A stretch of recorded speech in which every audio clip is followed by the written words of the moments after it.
Très chers téléspectateurs, que Dieu vous bénisse là où vous êtes. Nous sommes encore venus dans ce numéro pour vous parler d'un message précis que Dieu nous a donné. Et sûrement, nous sommes dans un thème qui était déjà annoncé dans le numéro qui était précédent.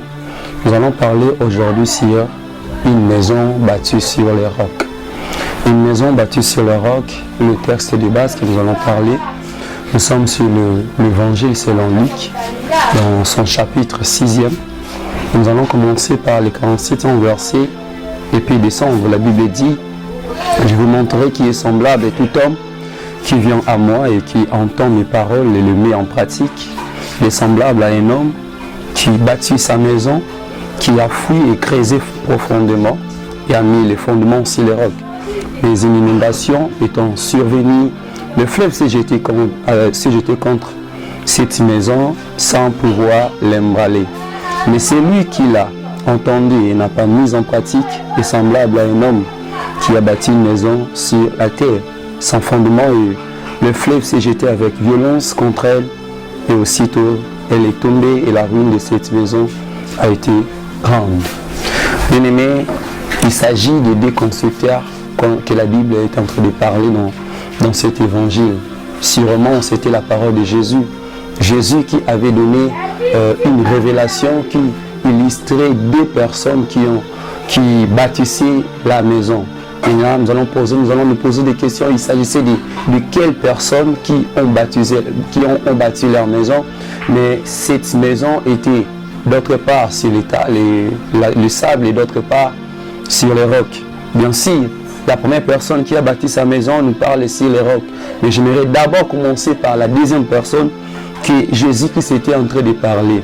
Nous sommes en train de voir cette personne qui a bâti une maison sur le sable. Et lorsque l'inondation est venue, et cette maison ne pouvait plus résister. Mais lorsque je parle, nous allons chercher à comprendre ces passages. Nous allons voir quelque part, il y a aussi une personne qui a parlé de ces choses.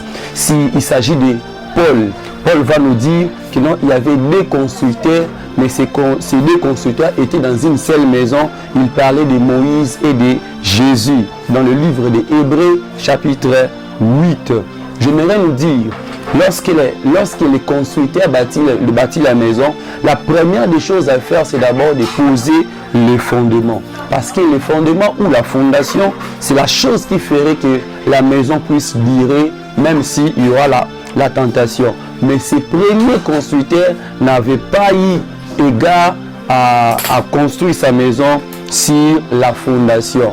Nous allons voir dans l'Ancienne Alliance, il y avait aussi un constructeur qui était Moïse. Bien-aimé, Moïse avait aussi bâti sa maison. Et la maison que Moïse baptisait était bien sûr Israël. Parce que Dieu va dire à Israël, Israël est ma maison. Et lorsque nous parlons de bâtir ou de construire ici, il ne s'agit pas de mettre les briques, mais il s'agit de donner la loi. Parce que Moïse avait bâti Israël par rapport à la loi qu'il leur avait donnée. Mais la Bible dit et que non, la pierre qu'a rejeté les bâtisseurs, c'est cette pierre-là qui est devenue la principale de l'angle. Oh, Moïse avait bâti la maison d'Israël, mais bien sûr, Moïse avait rejeté une pierre. Mais c'est quoi cette pierre que Moïse avait rejetée? Job va me répondre que non, cette pierre, il s'agit bien de la révélation. Donc, la révélation qu'avait manqué Moïse a fait de ça que sa maison qui a été bâtie sur les rocs ne puisse pas durer longtemps. Parce que lorsqu'on manque la révélation, le peuple va tomber. C'est ainsi. Moïse manqua la révélation dans la maison qu'il avait bâtie. Lorsque la personne même de la révélation viendra, Israël va rejeter cette personne. Pourquoi? Parce que dans la révélation, Israël n'était pas révélé de cette personne. Tout ce que Moïse faisait, la loi que Moïse faisait, cela ne voulait que dire qu'il y aura quelqu'un qui viendra. Comme exemple, dans Exode chapitre 12, on va voir un peuple d'Israël en esclavagisme, mais qui va sortir. Mais la chose qui va déclencher la sortie, c'était quoi? C'était l'agneau, sous le sang de l'agneau. Cet agneau-là qui sera tué, et puis on mettra les signes de sang sur le linteau, et Israël sera libérés. Mais lorsque Moïse avait fait cela, Moïse n'avait pas interprété cela au peuple d'Israël pour leur dire que ces signes que nous avons mis sur nos linteaux, il s'agit bien de Christ. Parce que lui-même, Moïse n'était pas révélé de cela. C'était une maison qu'il bâtissait, mais il n'avait pas la révélation de cette maison qu'il était en train de bâtir. Voilà la raison pour laquelle, lorsque le véritable agneau, ou que par son sang, le peuple sera libéré de l'esclavagisme, non de l'Égypte, mais du péché, le peuple d'Israël va rejeter ce type. Pourquoi? Dans la révélation ou dans la construction de Moïse, le peuple n'était pas averti de cela. Voilà la raison pour laquelle, lorsque Christ viendra pour bâtir sa maison, il dira quoi? Ma maison sera bâtie sur les rocs. Pour dire quoi? Ma maison sera bâtie sur la révélation.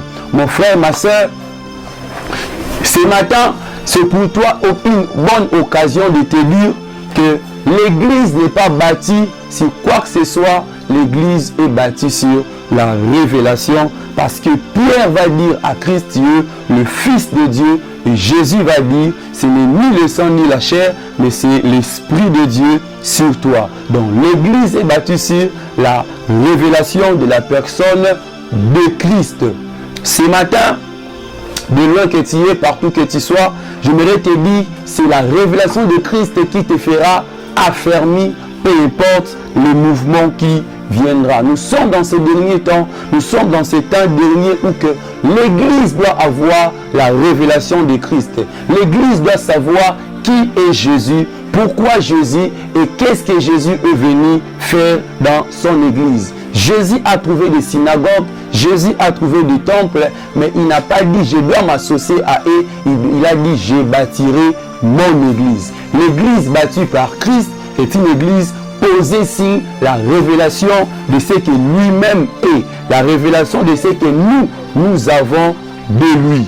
En tout cas, que le Seigneur vous bénisse de partout que vous êtes. C'est votre humble frère, le frère Jérémie Kalombo, qui vous a partagé ces peu de messages que Christ nous avait donnés. Une maison bâtie sur les rocs, c'est une maison bâtie sur la révélation de ce qui est Jésus.